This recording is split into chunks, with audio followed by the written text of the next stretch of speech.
Today, over a few beers, we're going to help a bunch of four-wheel drivers to make the big decision on whether to keep or upgrade their vehicle. Plus, you'll get the inside scoop on one of the biggest sales of the year. So let's get right into it. Well, welcome to another episode of Beers in the Shed, and I'm joining you from my shed in sunny Queensland at the moment. I've got the big farm truck behind me, and Graham, well, he's not exactly in his shed. Graham, are you there, mate? Mate, day 9, ISO, mate. I tell you what, this is my world right now. This is my world. Look, mate, a lot of people probably feel sorry for you right now doing a bit of ISO, but to be honest with you, I don't. And I think really? It's well deserved. I think, if anything, you probably need a little bit of isolation just to reflect on some of your vehicle choices, line choices, and just overall being a good bloke, you know. I think... have a good think about myself. Yeah. How's it been, mate? How's it been? That is a tough ask for anyone to go into ISO. I tell you what, by the end of day 1, I'd done everything that I set out to do, mate, and then a few things that I hadn't set out to do. But day 2 was a struggle, and I'm on day 9 now, mate. I don't know. I don't wish this upon anyone. It's not pleasant, but it's what you got to do. It's welcome to the new normal. I'm nearly through it, mate. The good news is you can't drive while you're in ISO, and you've got nowhere to be and no one to impress, mate. So I have been having the odd beer, if you know what I mean. I could only imagine, mate. And look, I'm just going to guess this one out, mate. But I reckon you probably would have gone through your phone data in the first day, being in ISO. Oh, you mean watching Netflix and stuff? Yeah, all that sort of stuff. You know what I mean? Yeah, been watching one or two, some foreign films too. You'd be surprised what you can find on SBS and stuff. Yeah, that's good, mate. Look, it doesn't stop us from coming live to you guys and doing a bit of beers in the shed, even though you are in ISO, mate. Beers from ISO, mate. Yep. Look, we've got a heap to talk about this week, and we've got some huge prizes to give away. Of course, a stack of prizes from Sparesbox and also Snatch clothing, mate. I guess the hot topic this week, and it's a big one, and this is one that affects just about every single four wheeler driver out there. It's the big decision. What do you do? One. Yeah, what do you do? Do you upgrade the current four-wheel drive you have, i.e. modify it a little bit more, accessorise it, make it more comfortable and suited to your needs, or do you go out and buy another four-wheel drive? Outside of buying a house, your four-wheel drive is probably the biggest investment you're going to make in your life, and it's no easy task just to say, well, look, I put a bunch of cash into this one. It currently does what I want it to do, sort of. Yep. But I've got my eye on this flash new beastie over here. What do you do, mate? We obviously put a question out on the old social medias asking people for their experience. What are they looking at the moment? They've obviously got car A, looking at car B, and we got a few people to send in, well, their dilemma, for want of a better word. And you and I, mate, the think tank, we're going to help them out. That's right. We're a bit like Dr. Phil in this episode. We'll go through someone's problems and hopefully find a solution. So I'm very excited by this, mate. That should be on the other side of the chair for Dr. Phil. But anyway, we'll come to you in a moment, Graham. Don't worry, I'll give you all the help you need. I'd suggest you sell all your four-wheel drives, mate, and just look at my shed. Get something with a little bit of class, a little bit of reliability. It'll change you, mate. You should say that. Yeah. Funny you should say that, mate. Just watch this space. That's all I'm going to say. Just watch this space. I'm excited, mate. I'm excited. We won't talk about that anymore. Hey, we've got a few prizes for some of the best questions here too, mate. We've got some Snatch clothing. Have we got vouchers or clothing to go away? What's to go there? Look, I would love to pick out some clothing for the winners, but unfortunately I've been banned off anything that involves fashion and surrounding Snatch clothing. Yep. So what I'm going to do is give everybody a $150 Snatch clothing voucher. So it's perfectly timed just before Christmas. Get in there, use that one, and kit yourself up. We've got some really neat new designs as well. Very cool. Let's get into the first one here. We've got Danik. So a 2008 Toyota HiLux dual cab D4D. I know the one. Yep. He's thinking of getting either an FTE 80 series or an FTE 105 as a touring rig.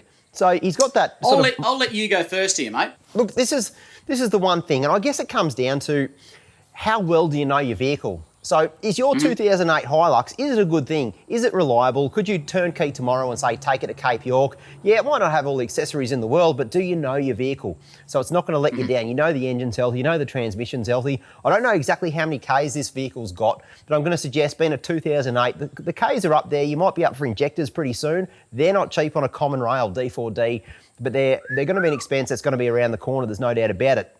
So what you're considering doing is potentially getting into a bigger vehicle. HiLux is probably a medium-sized vehicle, an 80 and a 105, definitely a bigger vehicle. But you're getting in from a vehicle with sort of high Ks to potentially a vehicle with even higher kilometres. So you've really got to think, if you're getting a little bit annoyed by, you're starting to get a bit of maintenance on that HiLux at the moment, trust me, you're going to get a lot more maintenance issues with those two other vehicles, like an 80 series or a 105 that you just mentioned. So if you're prepared for all that, but you actually really just want an 80 series or 105, then go for it.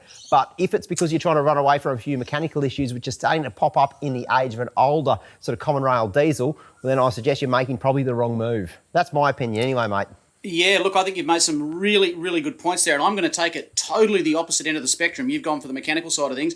I'm going to look at the last two words he's put in his question there, and they are touring rig. Mate, as far as I'm concerned, a dual cab ute, you can take that back canopy off and you can put yourself a Mitz alloy canopy on the back. You can deck it out with drawers, your fridge in the back, the whole lot. And working out of a canopy, from a touring perspective, in my humble opinion, this is just me, is so much easier than working out of the back of an 80 or a 105 when it comes to touring. So from my perspective, if he's going to use it as a touring rig, I think he's halfway there by having something you can put a trick canopy on the back of, such as a dual cab HiLux. I reckon you couldn't go too far wrong with that. Yeah, look, there's one thing, this guy, obviously, he's got a little bit of class about himself. He's going from a Toyota to maybe another Toyota. So look, you're not making any bad decisions there. But look, I'm going to say one thing. I noticed an FTE 105. Now, an FTE 105, those that spotted that, of course, a 105 is a solid axle. They never came out as an FTE. So I'm guessing he's looking at a very highly modified four-wheel drive, something that's been engine converted. Now, there's a bunch of risk and a bunch of issues that go with buying something that's been modified already. If it's been done properly, no issues in the world. You're buying yourself probably a bargain. You're letting the other bloke pay for all that hard work. But if it hasn't been done properly, the guy's cut a bunch of corners, he's done it in the shed, his mate's mate is a fabricator, which is not really a fabricator, well, you might run into a few issues down the track. You're actually going to be up for a lot more, and it's going to break your heart, I'm sad to say. Rightio, mate, let's move on to the next one. We've got Ty Sheether here. He's got, well, you can tell this bloke is somewhat classy, but he's looking to try and downgrade. I don't know. He's got a TD42 GQ, one of the last I understand why he wants to sell. manly four-wheel drives out there, mate. He's looking to go to a kitted out 76 series. First and foremost, I'm going to say this. If you're going to move, I'm not going to say don't move to a 76, but if you are and you do have the finances that allow you to do so, take that TD42 GQ Patrol and put it in a sea container somewhere and forget that you own it for the next 10 to 15 years. Because I guarantee those old TD solid axles are not going to go up by a lot of money, but they ain't going to lose money. It's one of those cars that are going to be sought after in years to come as we sort of go into the IFS brigade and they become the common thing. So should he move to a 76, it's going to really depend on what he wants to do with it, what the GQ's like. It's an old vehicle. Those TDs will go a long way, but they've got to be looked after. It's a tough one, man. I don't know. 76s are not as big as you'd think on the inside too. I get real it. tough. I get it though. You're going from essentially a really old vehicle. I'm going to imagine your TD40Q. 40Q is that a vehicle? Is that a Nissan? I don't know. It's a similar one. TD42 GQ. I should know this. I've got a Darryl. Yep. I'm assuming yours looks exactly like Darryl. So the doors don't shut properly. No, it does not. The headlights fall out when you go around corners. It's got a real weird wobble and it smells disgusting. If that's the case, then, that bit's right. then a 76 is going to be a huge upgrade. Yeah. I was going to say very different vehicles, but, I've owned a 79 series before and they're not that different, really. But no, they're not. You're going to have a lot more power. You're going to have aircon, comfort, all that sort of stuff. Yep. Mate, it's one of those. Look, mate, I'm going to say keep the GQ. If you can put it in a sea container and forget you own it, I'm going to say upgrade 76, tow your boat. Yeah. You'll enjoy it. Yeah, good call. All right, let's move on to Ben_Mac. He's got an 06 3-litre turbo diesel Holden Rodeo. It's done a fair old bit of work, 168,000 Ks. Yep. He's unsure of what's a good, safe upgrade for around 20K or under. Look, I mean, 20K is not a bad amount of money to spend on a second-hand. 20K will get you a red-hot four-wheel drive. But you got to keep in mind... It will, yeah. I guess I'm seeing a common topic pop up here. This bloke's got an 06 3-litre turbo diesel Holden Rodeo. Now, that's got the Isuzu motor, the 4JJ1 or something. You'd know that better than me, mate. The first one, But that is a solid, reliable engine. It's only got 168,000 Ks. You probably think that's a lot. It's not even run in at 168,000. That's exactly right. Not even run in. You're going to sell that and spend, 20K on another vehicle that you don't know. I know we're telling everyone to keep their vehicles here, but in this particular case, I think I'd nearly say you're probably better off keeping it as well for probably another sort of 50 to 100,000 kilometres. That thing will keep going and just give you probably trouble-free motoring. It's a very reliable engine. You're not going to get a stack of money for that vehicle when you go to sell it. No. So in that case, I don't know, Ben, I'd be saying maybe you wanted something different. $20,000, you get a slightly newer model dual cab ute. There's no doubt about it, but it's probably not going to have the fruit on it that yours has got. So Just be, if you've been And if he's prepared. just going to spend that money, you could change what he's currently got. He could look at, like I said before, maybe putting a canopy on it, maybe just jazzing it up a bit so it feels like a different vehicle. You know how sometimes you just give it a bit of a clean out and you throw a few mods on it that you didn't have before. So you're not throwing good money after bad, but at the same time, you feel like you've upgraded your vehicle so that it's, keeping up with the Joneses a bit. It's only 14 years old. It's not that old. 168,000 Ks, that motor, she'll go forever. That's low K. Look, I'm with you, mate. That's Ben, hang on to it. I would pocket that, mate. Put it on mods and take 3 months off work, go around Australia or something like that with that money. That's what I'd do. Look out. Dr. Phil over here. Yeah, that's right, mate. I told you. I was full of advice. I can't wait to get into relationship advice. Hopefully there's a question soon, mate, because I'll be on song for that one. All right, what do we got here, mate? Nick, go for it, mate. Righto, Nick. He owns a 2008 dual cab SR HiLux with 290,000 Ks on the clock. He's semi-modified it and it's unlifted, it's unlocked, but he's looking for a brand new 2021 Triton GXL. He wants to Raptor spray either one he decides on. I would say it's probably a good idea to maybe upgrade it. That you've got a vehicle with about 300,000 on it.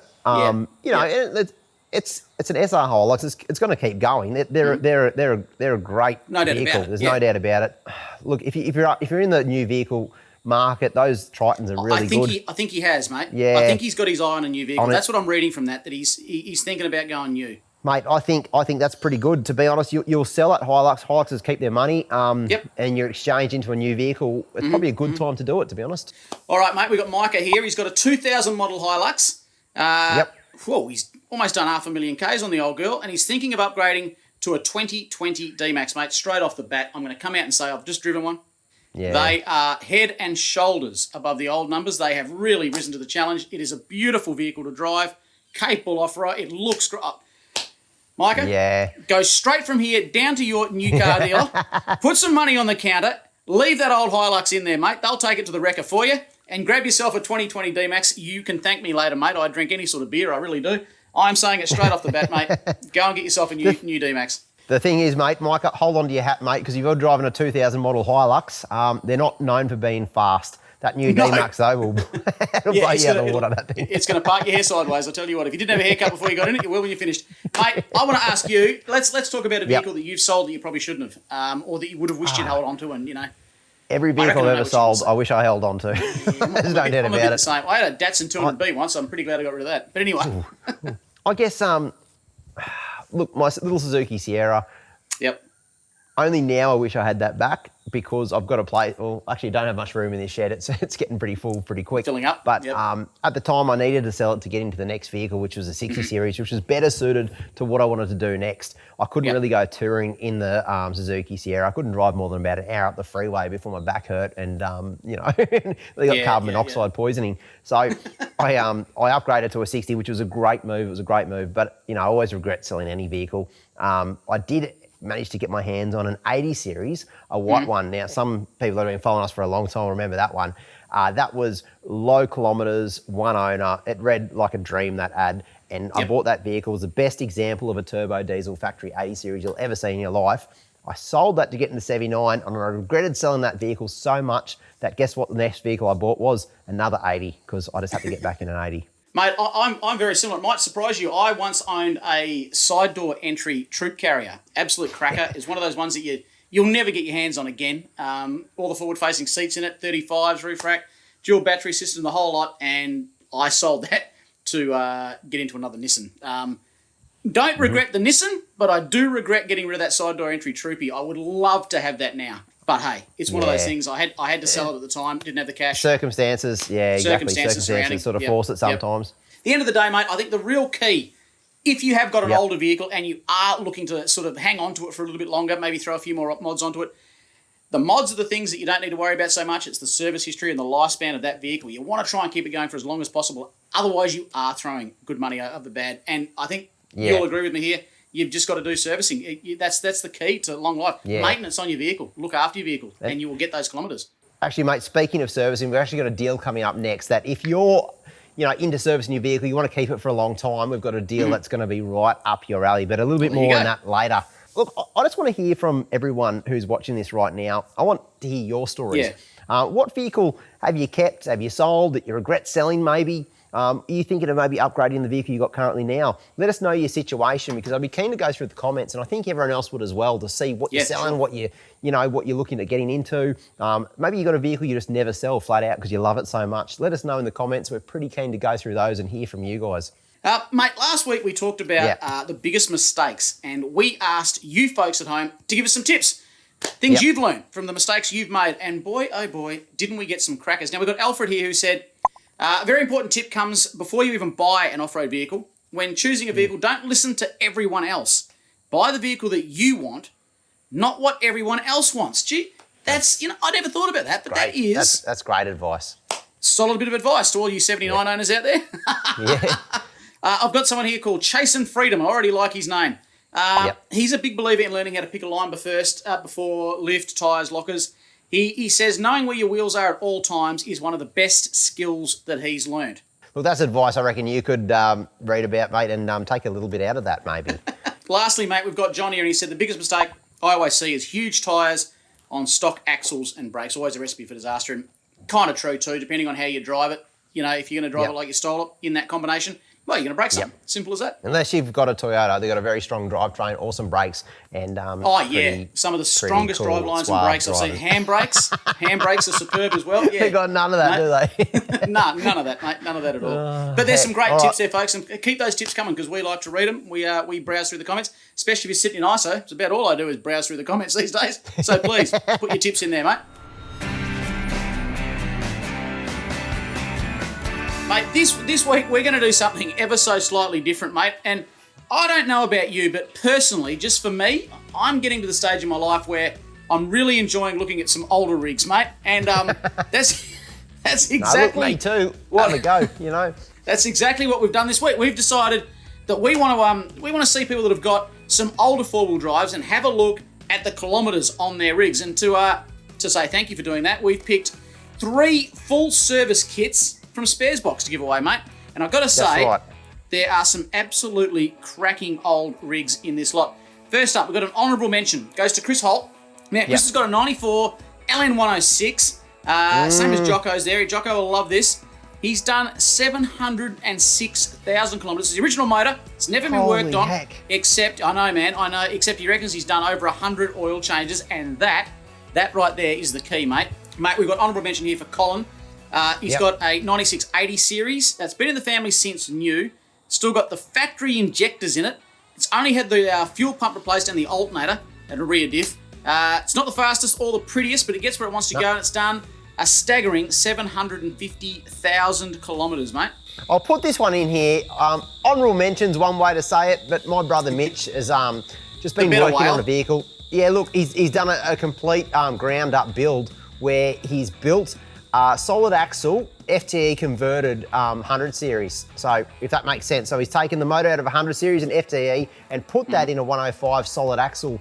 And the engine has got 789,000 kilometres. And guess what? The second he wired it up, mate, turnkey, and it's heaps of compression. The vehicle runs well, and he's just taken it on a 2,000 kilometre trip the other day, and the thing has performed absolutely flawlessly. We should get Mitch out on a trip. He should bring that along on a trip, mate, and far out. Really give it a good run. Internet's ready for that, mate. I'll tell you what. He's the like two Whale brothers together. Yeah. He's like a worse off looking, slightly worse driver than me. But it's the opposite. Let's bring him out on a trip. I reckon that'd actually be a hoot. My brother's actually quite funny bloke. Yeah. Mate, we've got 3 winners that are all going to get a service kit from Sparesbox. The first one, mate, we've sort of had to pick these out.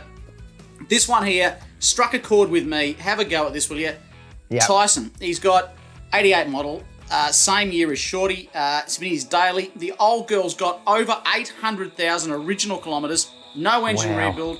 Still on the original gearbox. Look, mate, hold on to that thing. Never sell that, Tyson, no matter what you do. But if it does come down to it...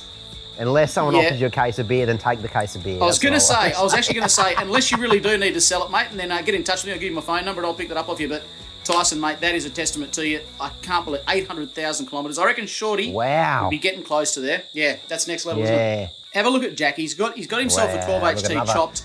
959,000 kilometres. I'll tell you what, Jack.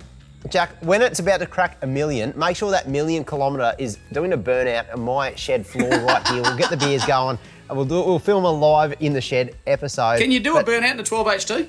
Oh, very difficult, very difficult. You need a lot of oil on the ground. Look, I don't seriously do Goodness burnouts, gracious. but I'll tell you what, that is such a rig, mate. It's got like onboard air from a Commodore air compressor. He's done all sorts of things. High flow turbo, Yeah. ceramic coated pistons.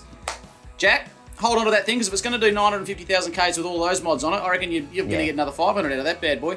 Winner number 3. This was a personal favourite of mine, mate. Check this out. This is Paul. He's got a 1957 FJ28. 28. What a weird thing.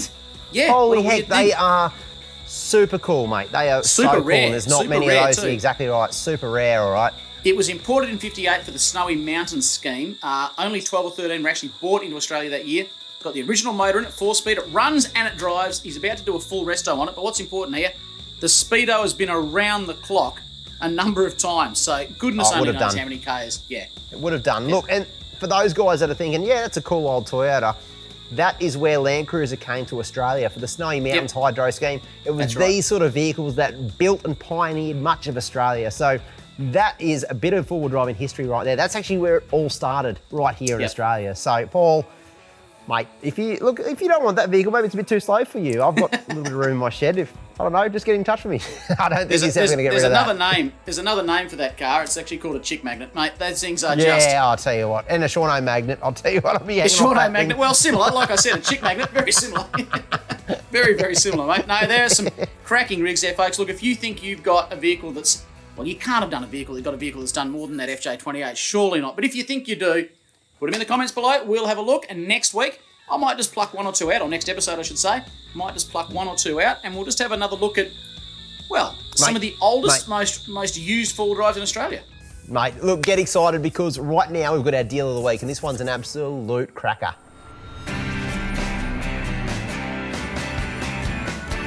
So our deal this week is courtesy of Sparesbox. Now those guys sell just about everything for your four-wheel drive, whether it be maintenance stuff, whether it be accessories, you name it, they've got it. And the cool thing about Sparesbox is you order it online, you get it sent straight to your door. Well, right now you can save over 20% off all the major brands at Sparesbox. So I'm talking about Hydrosilux, I'm talking about EVC, Ultimate 9 throttle controllers, I'm talking about castor oil and so much more. So if you're after doing a bit of servicing, maybe you get your four-wheel drive ready for summer, now's the time to jump on the Sparesbox website because they've got an auto frenzy on right now, 20% off all the major parts, clutches, brakes, all those big things that you need. Get on there, order it, get it sent right to your door and get your four-wheel drive ready for hitting the beach. That's what I want to do, mate. I think I need to make a bit of an order for about 4 or 5 different four-wheel drives that I've got sitting around here at the moment. Mate, I've done just that. I've actually spent a bit of time in ISO ordering a few bits and pieces for none other than that little short wheelbase thing that's sitting in my driveway that won't start at the moment. I've got a few bits and pieces coming that should beat me home. Yep. That's the best way to do it. And do it now. That's my suggestion. Do it now, not only because you're going to save 20%, but also time is running out for the end of the year. You don't want to have that last mad rush before Christmas. Get your parts that you need right now. Planned. Exactly right, mate. And Auto Frenzy only lasts for 1 week, folks. So whatever you do, jump onto the Sparesbox website, put all the details right down below so you can get on and save an absolute bargain, get the parts you need delivered straight to your door.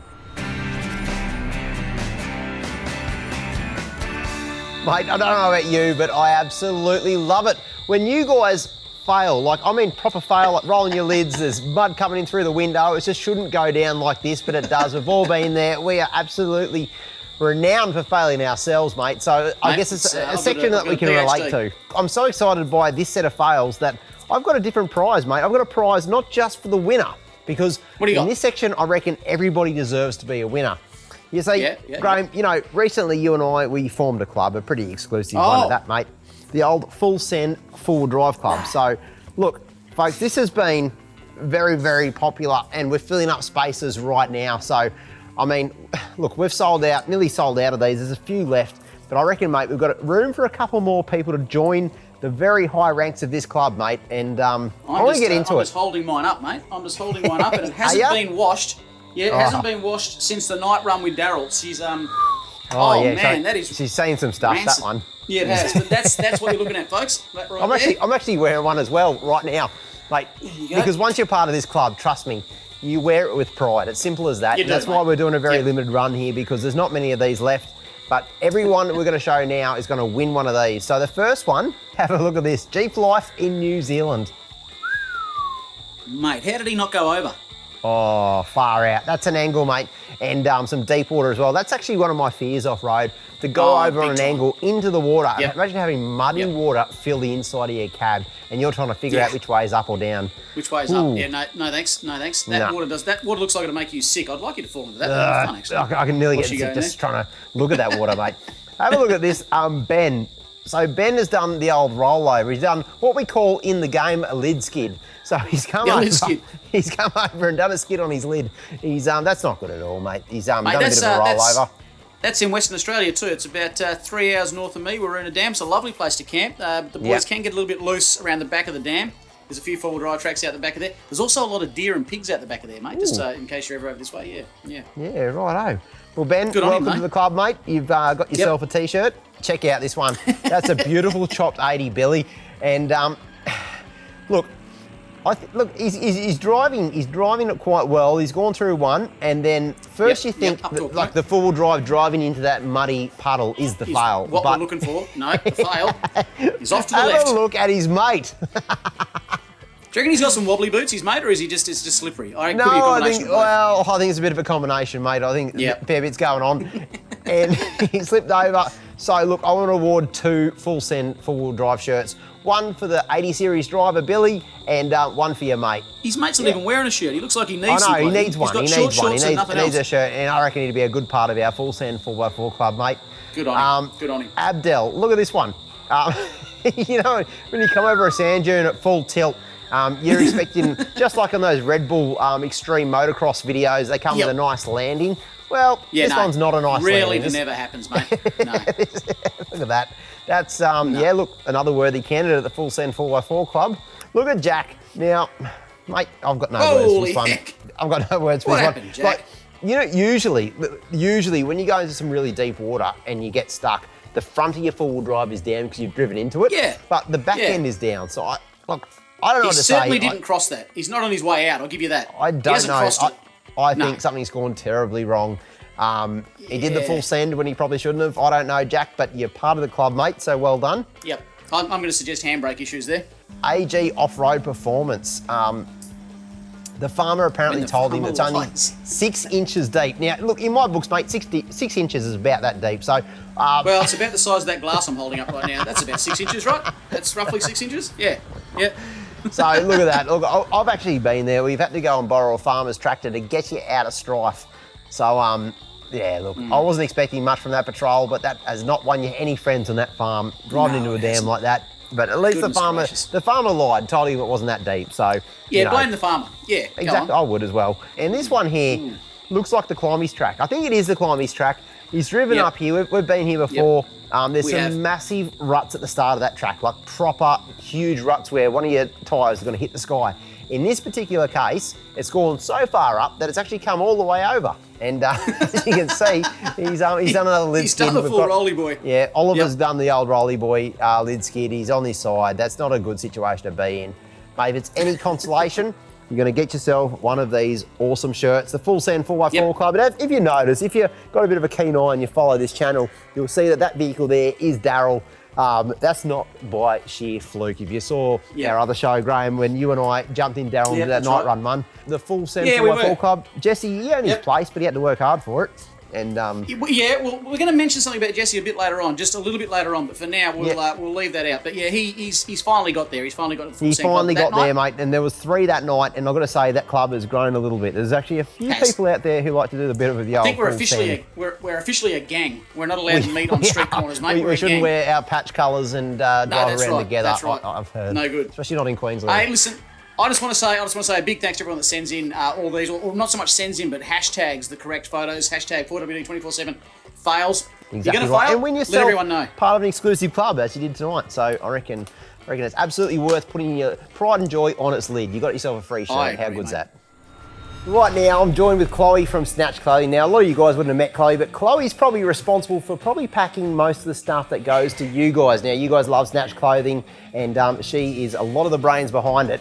Now, we've got a females range, don't we, Chloe? Yes, we do. And we've had a couple of female gear out, but now it's time we've really spiced it up. We've got some cool colours and new designs. So. That's right. And look, a lot of chicks love going four-wheel drive. It's not just the blokes, and we've got gear to cater for that. Now, I thought I'd model the tank top, but apparently that was not a good idea. Chloe, No. what have you got? I've got the new Happy Camper tee. So it comes in tan, coral, and a black singlet. So just a bit of fun. Nice and soft, and yeah, it's nothing's going to fall out the top. So that's all good. It's a good one. It's a must-do for four-wheel driving. You've got 3 different colours in the Happy Camper. There's also a couple of other ranges as well for the females. So go through those ones. Yeah, so the other one we've got out is called Adventure Seeker. And we've got it in a couple of different coloured tees, a black tee and a sage tee and a crop top. So that'll be really cute. And I didn't even know sage was a colour, but... I like it. And then we've also got Million Star Hotel, which is the epitome of, everything we do, getting off-road and camping under the stars. So yeah, tee and crop for that too. That's exactly right. And blokes, don't worry, we haven't forgot about you guys. Obviously, I'm wearing actually a brand new one. Check this one out. This one here is the Full Send 4x4 Club. We've already sold most of those out, but there's still room to join that exclusive club if you want to. So jump on to snatchclean.com.au for that one. But there's also some other stuff, isn't there? There's a couple of new hats. This one here, we gave Graham one of these hats the other day, and he literally has not got out of it. He loves that camo one. It's a subtle camo Snatch hat. This one here is a signature one. We've also got some new stickers. Imagine chucking one of those on your bumper. Holy heck, I love Snatch. I'll tell you what. So good. So do I. Now, folks, if you want to get involved in this one, we've got a whole stack of brand new designs. Jump onto the website. That's the best way, isn't it? Jump onto the website, snatchclean.com.au. And here's a little tip as well. Christmas is just around the corner. Now, Australia Post and actually couriers worldwide have been very slow lately. So if you want to get some Snatch under the Christmas tree, and trust me, you do, make sure you put an order straight away. When's the cut-off date for international orders? If you're overseas, you want to get some gear, you want to get a hoodie, because it's winter over there, isn't it? Yeah, it's a good time to get all that nice warm stuff. You really want to get your order in so we can ship it by the middle of November, guys, because anything's up in the air with travel and airplanes at the moment, so the sooner the better, for sure. So get your stuff in straight away, folks, especially if you live overseas. Aussies, you'll have a little bit more time, but trust me, the only issue you guys will face, this gear is so popular, it'll probably run out the door. So if you want to make sure you've got your size, you want to get these cool new designs, make sure you get your order in quick and get a little bit of Snatch under the tree. Well, now's for a brand new section, Stories of the Week. We thought we'd dedicate a section to a bit of behind the scenes stuff, maybe stories we get via social media that we just need to simply share with you guys. And trust me, I've heard a fair bit this week, and we want to share some pretty cool behind-the-scenes stories with you. Graham, why don't you kick it off, mate? Just wanted to say a massive thank you to the four-wheel driving community. There's been so many people on social media that have been checking in on me every single day, just to make sure I'm okay. Guys, you know who you are. Thank you so much. Honestly, it's meant so much to me. Couple of mates I just want to say thank you to, Beaky and Leisha. They drove by here on day one. They dropped me off a few bits and pieces. Cheers, Beaky. Thank you so much. To Steve and Stella, guys, you didn't need to do what you did. Thank you so much. I really appreciate that, dropping by and dropping some stuff off for me. To Matt. Matt's been sending me a joke a day. Every single day, Matt sends me a joke, and they're bad. Hopefully they're a terrible. couple of nudes chucked terrible. in as well. No, I don't want any nudes from Matt. Please, Matt, no nudes. Thank you so very much. Great, mate. Halfway through. Well done. Okay, so 2 men walk into a bar. You'd think the second one would have seen it. Guys, ISO, if you can avoid it, do so. But if you have to do it, make sure you're surrounded with some pretty cool people, which I've been. What have I got? Another 6 days to go. I'm nearly there, mate. I'm nearly there. Mate, it's a good point to make. And, mental health is a big thing, especially in these days with COVID. A lot of people in Victoria locked up, restrictions, all that sort of stuff. It's good to check on your mates. I think it's simple as that. Yeah, for sure. It is. I'm surprised that you have a few mates, but look, it's great that they're checking up on you, mate, because it's been awesome, bro. It's only a good thing. Good. Well, mate, the story I want to share with you, I had to tell this one to everybody because maybe you guys will learn about something about, maybe don't do DIYs by yourself if you're not quite skilled, or potentially you just get a bit of a laugh out of this one. But Lockie sent this story in, and I've never seen it happen before, but holy heck, you don't want it to happen to your pride and joy. So what's happened, I guess, he's done a bit of work on his four-wheel drive, and somehow the vehicle starter has had a bit of an issue where it kept trying to start. So he's left his vehicle parked outside. The next day he's come out to find his vehicle. It's not there. He assumes someone has stolen the vehicle. He finds his vehicle down in the trees, crashed into a tree. And he's like, holy heck, someone's tried to steal my vehicle and crashed into a bunch of trees. What had actually happened, the vehicle tried to start itself on the starter. So it kept bumping forward until it hit a tree. Simple as that. That's Really caught on incredible. fire though, so it's not a really cool That is story. incredible. Bunch No. of damage to the rig, but it goes to show, and I guess like he wanted to get that message out there, just be careful what sort of DIYs you do on your vehicle, because if you're not really skilled at electrical stuff, maybe don't try and join wires together, because has ended well.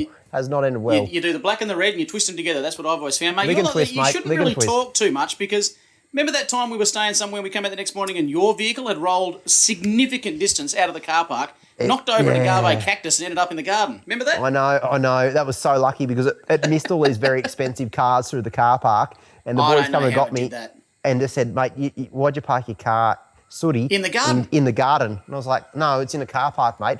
Handbrake doesn't work that well, believe it or not, on this Toyota, and it just managed to find its way. It sort of just bumped its way down the road and ended up in the garden. straight and into missed the all garden. these expensive cars. Thank goodness.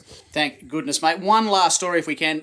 Everyone out there will have remembered the night run we did with Daryl and Jesse. Daryl, how fun was that? Yeah, dude, what a night! But Jesse's monster comp truck that he's got, it's a fire-breathing dragon. It literally spits fire out the back. We were done for the night. We were done. Finished We were heading back to camp. We were going to have a couple of cold beers at camp. And one of our camera guys jumped in with Jesse and he said to Jesse, what can this thing do? Open it up. Let me see how it goes. That's Jesse like did. that's like a red flag to a bull, isn't it? It really is. And we were in Darryl together. We were being quite subdued in Darryl. This thing took off in front of us. A flame shot out the back. Next thing, all the lights went out. And, mate, there were more flames than the ones shooting out the back, wasn't there? I know, it started sparking up, and we raced as fast as we could up to the back of that winch truck, and it was just sparks, like electrical sparks going everywhere.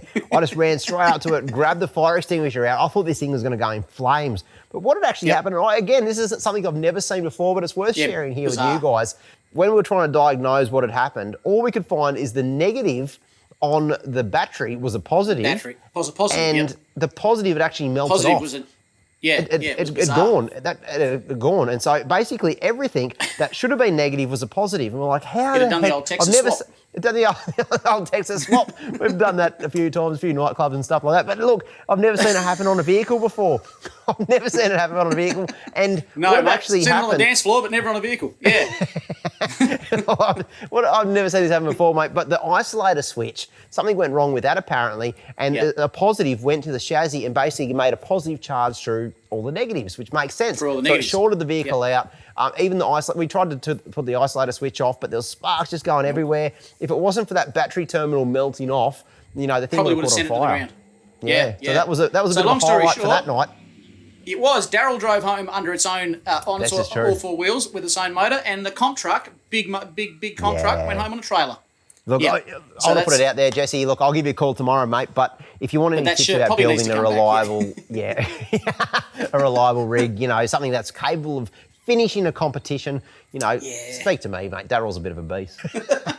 What have we got coming up, mate? We've got some cracking We've got episodes. heaps, mate. We've got heaps. We've got our part 2 of Cape York. Now, Frenchman's Track down through Cape Flattery and all the rest of it. I take the Dirty 30 through some really deep water crossings. It's wild. Some of the best beach camping you'll probably ever see. We're literally cracking coconuts off trees. Also, we've got my new build. You see, I've got rid of the 70 series. It's gone. There's no more 79 series at the Shawno household, but I do have a new truck. It's in paint at the moment. You guys will get to see it fully completed, which is absolutely epic. It's holy heck, it's the build that dreams are made of. Jocko's also been spinning spanners, mate. Yeah, he's been spinning spanners on the little Pony Lux, and he spent a little bit more money. He's been doing it all on the budget, and he's actually making that thing even more capable to drive some stupidly hard tracks. And so Jocko frosts on that sort of stuff. I think so too, mate. Listen, I just want to say, everyone, please don't forget to jump on the Sparesbox Auto Frenzy sale. Save some money. I know I've been doing it. I've got quite a few parts coming for both the GU and Shorty at home. Just got to find someone who can fit them. The old monkey over here, he's not much good on the spanners. Folks, please keep in touch with us on social media, Instagram, Facebook, across everything, YouTube, of course. Mate, I don't know about you, but I'm about to go and sit on my balcony because I can. I'm going to look out over the street and I'm going to think about the last 9 days that I've spent with myself. I'm just going to get back into the shed. I've got a couple of jobs to do. The old 47, as cool as it is, it's not starting at the moment. It does start, but I've got to bridge the wire between the battery and the glow plugs to get a bit of spark to glow it up manually. So I'm going to try and figure that one out. I'm not a Sparky, believe it or not. No, I believe it. No, I believe it, mate. All right, mate, look, get I'll let myself you get another into beer, that. get into that, and mate, you stay safe until next time, mate. Well, I can't get into too much trouble in here, mate. I'll give you a call in a few days' time. Righto, mate. Cheers, guys. Cheers, guys.